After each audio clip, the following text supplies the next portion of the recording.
Breaking చూస్తున్నాం. ఆంధ్రప్రదేశ్లోని అనకాపల్లి జిల్లా రాంబిల్లి సెజ్లో భారీ పేలుడు సంభవించింది. వసంత కెమికల్స్ కంపెనీలో ఒక్కసారిగా రియాక్టర్ పేలింది. ఈ ఘటనలో కార్మికుడు అక్కడే మృతి చెందగా మరికొందరు తీవ్రంగా గాయపడ్డారు. రియాక్టర్ పేలుడుతో తీవ్ర భయాందోళనకు గురైన కార్మికులు ఫ్యాక్టరీ నుండి బయటకు పరుగులు తీశారు. గమనించిన స్థానికులు క్షతగాతుల్ని వెంటనే ఆసుపత్రికి తరలించారు.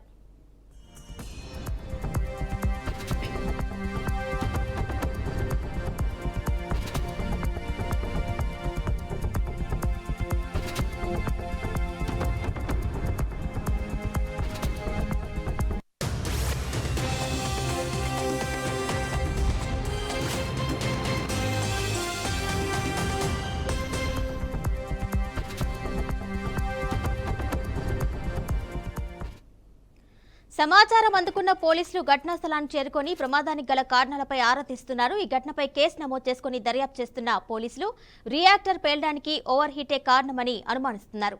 ఈ ఘటనపై రాష్ట్ర హోంశాఖ మంత్రి అనిత స్పందించారు. ఈ మేరకు జిల్లా కలెక్టర్కు ఫోన్ చేసి రియాక్టర్ బ్లాస్టింగ్ పై ఆరా తీశారు. ప్రమాదంలో గాయపడ్డ క్షతగాతులకు మెరుగైన వైద్యం అందించాలని ఆదేశించారు. కాగా ఈ ఘటనకు సంబంధించిన పూర్తి వివరాలు తెలియాల్సి ఉంది.